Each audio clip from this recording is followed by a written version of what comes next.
अस्सलाम वालेकुम dear students. आज हमारा लेक्चर चैप्टर नंबर 12 का न्यूमेरिकल नंबर 12.6 पर है। तो चलते हैं अपने न्यूमेरिकल की स्टेटमेंट की तरफ। An image is produced by a concave mirror. अब देखें मेन पॉइंट जैसे हमने याद रखना है, क्योंकि हम इसको इसलिए याद रखेंगे कनकेव है या कन्वेक्स, क्योंकि हमें फोकल लेंथ के साइन का पता चलेगा। तो कनकेव मिरर है, उसकी फोकल लेंथ पॉजिटिव होती है, of focal length 8.7 centimetre. Okay, हमारे पास जो सॉल्यूशन के अंदर जो हमारा डेटा दिया गया है उसमें हमारे पास जो सबसे पहली वैल्यू है वो है फोकल लेंथ की, जो कि हमारे पास है 8.7 centimetre. The object is 13.2 centimetre toll. अब देखें यहाँ पर जो हमारे पास ऑब्जेक्ट है वो टॉल है, इसका मतलब है हाइट ऑफ ऑब्जेक्ट हमें दे दी गई है। Height of object which is 13.2 centimetre, ये हमें हाइट ऑफ ऑब्जेक्ट मिल गई। एंड एट अ डिस्टेंस, और डिस्टेंस ऑफ एन ऑब्जेक्ट जो है, distance of an object 19.3 centimetre. तो इसका मतलब है डिस्टेंस ऑफ एन ऑब्जेक्ट को P से प्रेजेंट करते हैं, जो कि है 19.3 centimetre from the mirror. Find क्या करना है हमने? फाइंड जो इसमें करना है, फाइंड हमने करना है find the location and height of image. Image को हम क्यू से जाहिर करते हैं, इसका मतलब है हमने एक तो क्यू फाइंड करना है और एक हाइट ऑफ इमेज फाइंड करनी है। और बी पार्ट के अंदर फिर कह रहा है कि find the height of image produced by the mirror if object is twice for from the mirror. कह रहा है कि अब आपने हाइट ऑफ इमेज फाइंड करनी है कब? जब ऑब्जेक्ट यानी P जो है वो 2P के इक्वल हो जाए, यानी ट्वाइस ऑब्जेक्ट का जो डिस्टेंस है वो क्या हो जाए? ट्वाइस हो जाए। तो हम पहले A पार्ट सॉल्व करेंगे, बाद में इसका B पार्ट सॉल्व करते हैं। तो अब देखिएगा हम लोग फार्मूले की तरफ चलते हैं। हमारा जो फार्मूला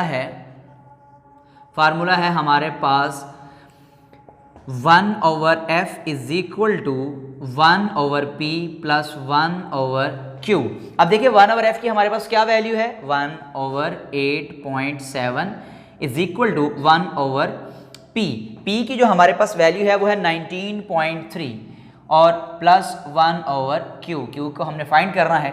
अब ये हमारे पास प्लस है, इस तरफ आकर वैल्यू क्या हो जाएगी? Minus 19.3 is equal to 1/q। अब हम इन वैल्यूज को आपस में डिवाइड कर देते हैं। 1 डिवाइड बाय 8.7, आंसर इज, हमने पॉइंट के बाद 5 वैल्यूज तक जो है ना वो इसकी वैल्यू मेंशन करनी है ताकि हमारा आंसर ठीक रहे।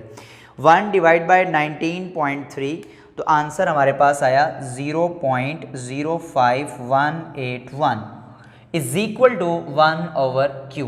अब हम इसको आपस में माइनस करेंगे,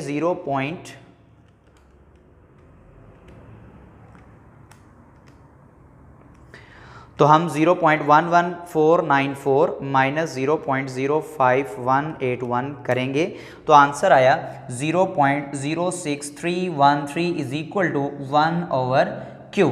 अब देखें डिनोमिनेटर के अंदर जब कुछ भी नहीं होता तो 1 होता है, लिहाजा अब क्या हो जाएगा? हम इन वैल्यू का रेसिप्रोकल ले लेंगे, ये हो जाएगा q is equal to 1 divide by 0.06313। अब हम इसे डिवाइड करने जा रहे हैं, तो 1 डिवाइड बाय 0.06313, तो हमारे पास जो आंसर आया वो 15.840। तो हम 0 को इग्नोर कर देंगे, तो हमने जो Q का आंसर निकाला वो ये आया। अब देखिएगा यहाँ पे नेक्स्ट में क्या कहता है, Q हमने फाइंड कर लिया। अब कह रहा है हाइट ऑफ इमेज फाइंड करनी है। क्या फाइंड करनी है? Height of image. तो हम अब हाइट ऑफ इमेज फाइंड करने जा रहे हैं। तो हाइट ऑफ इमेज फाइंड करने के लिए हमारे पास फार्मूला है height of image over height of object is equal to Q/P। अब देखिए हमने हाइट ऑफ इमेज फाइंड करना है, तो हाइट ऑफ इमेज को वैसे ही रहने देंगे, और हाइट ऑफ ऑब्जेक्ट हमारे पास क्या है? 13.2। तो हम यहाँ पर क्या लिखेंगे? 13.2 इज इक्वल टू Q हमारे पास अभी हमने फाइंड किया है 15.84 डिवाइड बाय P की वैल्यू हमारे पास है 19.3। देखें ये वैल्यू डायरेक्ट यहाँ से यहाँ मल्टीप्लाई हो जाएगी और हाइट ऑफ इमेज फाइंड हो जाएगा। तो height of image is equal to 15.84 multiply by 13.2 divide by 19.3। अब हम इनको आपस में मल्टीप्लाई करके सॉल्व करेंगे।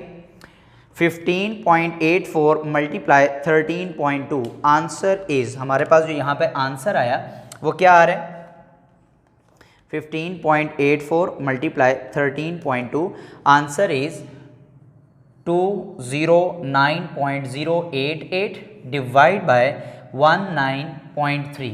तो हाइट ऑफ इमेज जो है वो क्या होगी, इसे हम आंसर को डिवाइड कर देंगे 19.3 पे, तो हाइट ऑफ इमेज जो है वो हमारे पास 10.83 सेंटीमीटर, ये हमारे पास हाइट ऑफ इमेज आ गई, जो कि हमारे पास है 10.83।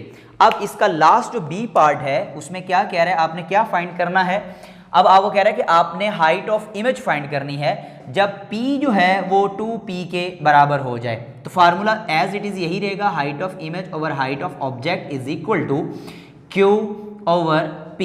हाइट ऑफ इमेज, सॉरी, अब p की जगह पे हम लोग क्या यूज करेंगे, 2p, क्योंकि उसने कहा है कि आपका जो ऑब्जेक्ट जो है वो क्या है, ट्वाइस है, किससे, फ्रॉम द मिरर से, इसलिए। तो हाइट ऑफ इमेज हमारे पास एज इट इज वैसे ही रहेगा, हाइट ऑफ ऑब्जेक्ट की जो वैल्यू है वो क्या है 13.2 और इज इक्वल टू क्यू की वैल्यू हमारे पास है 15.84 डिवाइड बाय 2 और मल्टीप्लाई पी की वैल्यू हमारे पास क्या है, पी की वैल्यू है 19.3। अब हम इसे आपस में मल्टीप्लाई करके सॉल्व करेंगे तो हमारे पास ये वैल्यू यहाँ से यहाँ डायरेक्ट मल्टीप्लाई हो जाएगी इसके साथ। तो हाइट ऑफ इमेज जो है वो 15.84 मल्टीप्लाई 13.2 डिवाइड बाय, अब हम इसे मल्टीप्लाई करेंगे 2 मल्टीप्लाई 19.3, तो आंसर आ रहा है 38.6। तो height of image is equal to 15.84 multiply 13.2, answer is 209.088 divide by 38.6। तो हाइट ऑफ इमेज जो है उसका आंसर क्या आ रहा है 38.6, हमने आंसर को डिवाइड किया तो 5.416 सेंटीमीटर, जिसे आप राउंड ऑफ भी कर सकते हैं, 5.42 भी लिख सकते हैं, जैसे आपके बुक वाले ने लिखा है, आप इसे राउंड ऑफ भी कर लें। तो हाइट ऑफ इमेज जो है 5.42 सेंटीमीटर, ये हमारा इस कंप्लीट क्वेश्चन का आंसर है। तो यहाँ पे हमारा जो है वो न्यूमेरिकल कंप्लीट हुआ। नेक्स्ट इंशाल्लाह लेक्चर नेक्स्ट वीडियो में अपलोड किए जाएंगे, तब तक के लिए अल्लाह हाफिज़।